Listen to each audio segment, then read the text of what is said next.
인생에서 가장 깊은 변화에는 두꺼운 약속이나 마법 공식이 없습니다.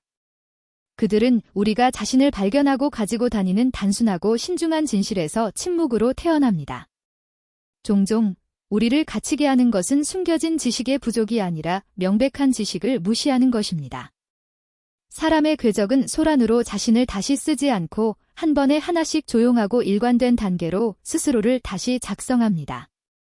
우리는 사람들이 화려한 대답을 찾을 때 살고 있습니다. 그들은 인스턴트 솔루션, 숨겨진 비밀, 빠른 성공의 약속을 원합니다. 세상은 모두가 비명을 지르는 큰 시끄러운 시장이 되었습니다. 여기에 부의 열쇠가 있습니다. 여기서 행복을 위한 공식이 있습니다. 그러나 소음이 더 많을수록 우리 자신의 목소리가 적습니다. 우리는 실제 변화의 원천과 접촉을 잃지 않습니다. 스스로를 팔지 않고 경험하는 조용한 진실. 고대의 지혜는 신성한 사람이 트럼펫으로 발표되지 않았다고 가르칩니다. 그는 고요함에 자신을 드러냅니다.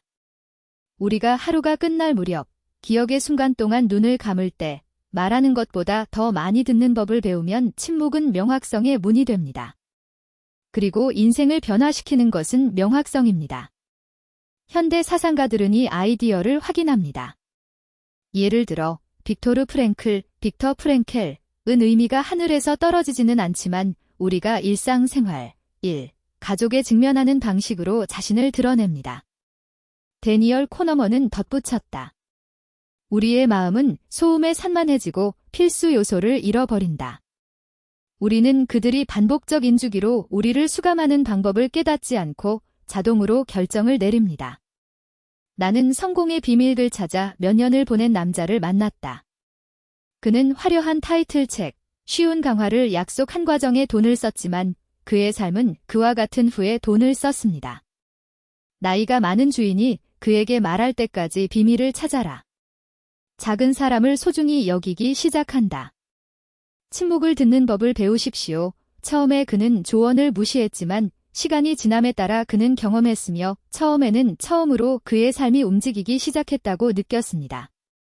본질은 분명합니다. 존재를 바꾸는 시끄러운 공식이 아닙니다. 그것은 군중을 끌어들이는 것이 아니라 기꺼이 듣고 자하는 사람들에게 공명하는 조용한 진실입니다. 그리고 그들은 정확하게 목적지를 재정의하는 것입니다. 소규모 공동체에서 그는 사람들이 문제를 겪는 랍비를 살았습니다. 일부는 빚, 다른 질병, 다른 일부는 외로움에 대해 불평했습니다. 그러나 랍비는 거의 말하지 않았습니다. 그녀는 침묵에 앉아 눈을 들여다보고 들었습니다. 사람들은 조언의 부족에 놀랐지만 마치 대답만 발견한 것처럼 안심했습니다. 어느 날 젊은 제자가 물었다. 랍비는 미소를 지으며 대답했다. 이것은 첫 번째 위대한 교훈입니다. 고요함에서 선명도가 태어나고 명확성은 삶을 다시 작성합니다. 우리가 다른 사람들의 조언, 광고, 의견에 대한 소음에 몰입하는 한, 우리는 우리 자신의 목소리를 듣지 않을 것입니다. 그러나 우리가 침묵의 공간을 만들 때 우리는 실제로 중요한 것을 구별합니다. 밀레니엄 세대의 지혜 반복, 듣는 방법을 아는 것은 말하는 방법을 아는 것보다 더 가치가 있습니다. 누가 말하는 사람은 이미 알고 있는 것을 반복합니다. 누가 듣는 사람은 새로운 것을 발견합니다. 현대 철학자들은 같은 결론에 도달합니다. 아브라함 조슈아 해첼, 에이브러햄 자슈어 해셜은 안식일이 신체의 휴식일 뿐만 아니라 본질과 다시 연결되는 순간이라고 주장했다. 휴식 시간에 우리는 선명도를 회복합니다. 오늘의 관심은 우리의 가장 소중한 선입니다. 우리가 소음으로 낭비하면 우리는 가난합니다. 우리가 그것을 침묵하도록 지시한다면 우리는 그것을 풍요롭게 합니다. 내 지인은 매일 아침 5분의 절대 침묵, 즉 휴대전화, 뉴스, 대화 없음으로 시작하는 습관을 채택했습니다. 처음에는 어리석은 것처럼 보였지만 이 5분은 내 생명을 구했습니다. 이것이 그가 실제로 중요한 것을 깨달았고 각 외부 자극에 반응하지 못하고 더 많은 목적으로 행동하기 시작했습니다. 침묵은 비어있지 않습니다. 새로운 콩나물이 있는 지형입니다. 씨앗이 발아할 수 있는 공간입니다. 당신이 당신의 일상에서 고요함을 위한 장소를 예약한다면 당신은 당신의 결정, 당신의 습관 및 마침내 당신의 운명을 볼 수 있습니다. 유대인 가족에게는 간단한 관습이 있었습니다. 매일 아침 그의 아버지는 주머니에서 동전을 가져와서 작은 점토 그릇에 쌓았습니다. 아이들은 웃으며 이것이 우리의 삶을 바꿀 것인가? 그는 각 동전은 씨앗과 같다. 그것이 자라기 전까지는 중요하지 않은 것 같다고 대답했다. 몇 년이 지나서 그릇이 채워져 다시 비웠습니다. 어려운 시기가 왔을 때 그 겸손한 습관은 가족을 구했습니다. 그것은 기적적인 보물이 아니라 작은 보물이 아니었습니다. 아이들은 자라서 집을 떠났지만 그들과 함께 교훈을 얻었습니다. 위대한 사람은 최소값을 만들었습니다. 이것은 두 번째 진실입니다. 작은 사람을 존중하십시오. 그것은 웅장한 사람으로 태어난 작은 사람이기 때문입니다. 목적지는 단일 그랜드 이벤트로 바뀌지 않고 수백 가지의 눈에 띄지 않는 선택으로 바뀝니다. 단순한 것들을 멸시하는 사람들은 그들의 삶을 거만합니다. 그리고 여기서 우리는 세 번째 진실에 옵니다. 이전의 진실과 밀접한 관련이 있습니다.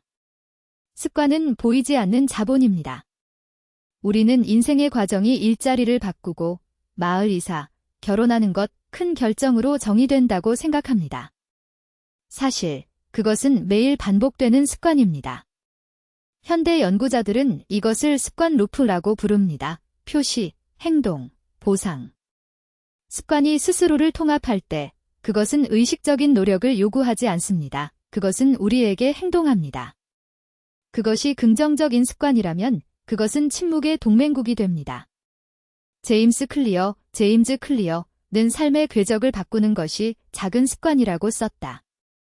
네이벨 러비칸트는 기술과 루틴이 서서히 그러나 불가피하게 성장한다고 덧붙였다. 나는 기본적인 일로 시작한 기업가에게 이런 일이 일어나는 것을 보았습니다. 매일 밤, 그는 다음 날 3가지 과제를 썼습니다. 1년 후, 그의 사업은 불필요한 동요로 시간 낭비를 중단했기 때문에 효율성으로 2배가 되었습니다.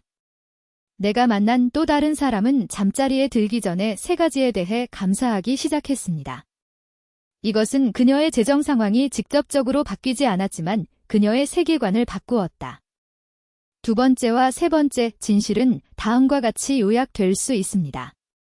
운명은 우리가 매일 우리를 강화시키는 작고 재배할 때 스스로를 재작성합니다. 기적을 기다리는 사람들은 부족합니다. 습관을 키우는 사람은 자신의 기적을 만듭니다. 한 세이지에는 2명의 제자가 있었습니다. 첫 번째는 훌륭했습니다. 모든 것이 그에게 쉽게 왔습니다. 그는 이것을 자랑스럽게 생각하고 나는 위대한 행동에서 태어났다고 말했다. 두 번째는 느리고 실수를 저지르고 때로는 주인을 자극했지만 모든 도전을 해결할 때까지 지속되었습니다. 몇 년 후, 첫 번째는 유명해졌지만 어려운 시험에 직면하여 무너졌습니다. 인재가 도달하지 않은 곳에서는 저항하지 않았습니다. 이미 두 번째, 약한 것처럼 보였던 사람은 탄력성이 있는 것으로 판명되었습니다. 그는 배우고, 싸우고, 실수하고, 모이는 법을 배웠습니다. 그는 결국 다른 사람들에 대한 가이드가 된 사람이었습니다. 이것이 네 번째 진실입니다. 운명은 성장의 사고방식이 있는 곳에서 변화합니다. 태어날 때 받는 것은 거의 중요하지 않습니다. 중요한 것은 당신이 기꺼이 개발하고자 하는 것입니다. 빈곤은 이것은 나를 위한 것이 아니다 라는 말로 산다. 우리가 배울 수 있다고 말할 때 풍요가 시작됩니다. 그리고 이것은 우리를 5번째 진실로 이끌어줍니다. 노력은 자연적인 선물보다 더 가치가 있습니다. 세상은 종종 재능이 노력으로 분배되는 마법의 선물인 것처럼 태어난 천재의 신화를 영화롭게 함으로써 우리를 속입니다. 그러나 인생은 그 반대의 것을 증명합니다. 끈기와 함께 일하는 사람들, 피로를 지지하고 길이 가파르게 되더라도 계속하는 사람들은 생존하고 승리합니다.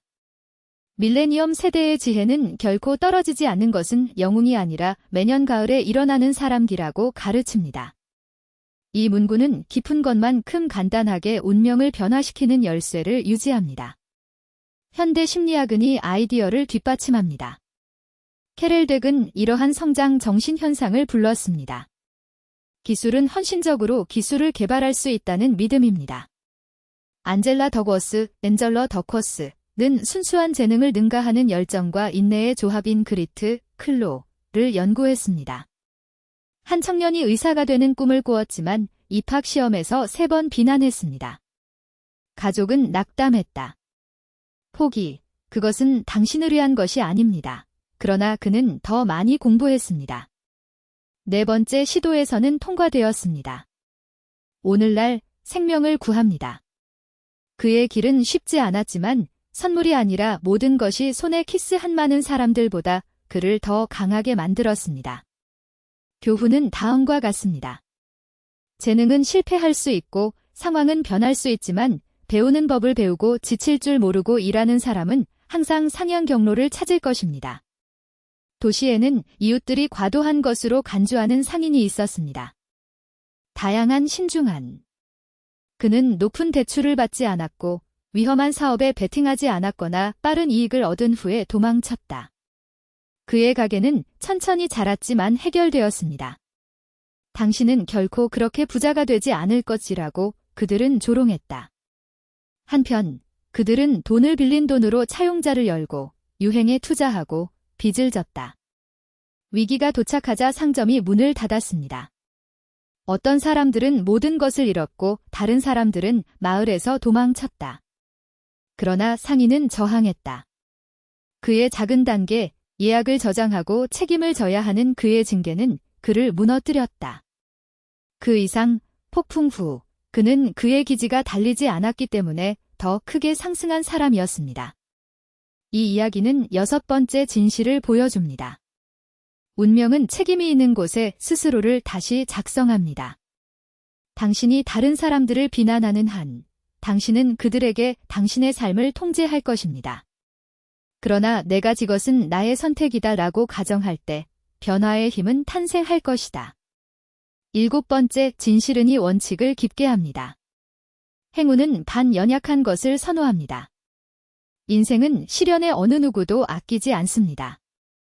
차이점은 우리가 그들에게 반응하는 방법입니다. 약간의 휴식, 다른 사람들은 더 강해집니다. 고대의 지혜가 말한 것처럼 요새는 폭풍을 피하는 것이 아니라 그것을 지지하는 집을 짓는 것입니다. 현대 사상가들은 이 아이디어를 반영합니다. 네심 탈레브는 엔타이프레제를 혼돈의 혜택을 받는 사람으로 정의합니다. 그는 계산된 베팅을 하고 손실을 교훈으로 받아들이고 타격으로 성장합니다.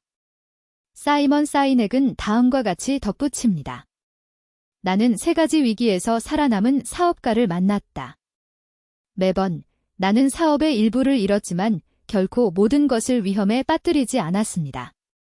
항상 예약을 했고 항상 새로운 것을 배웠습니다.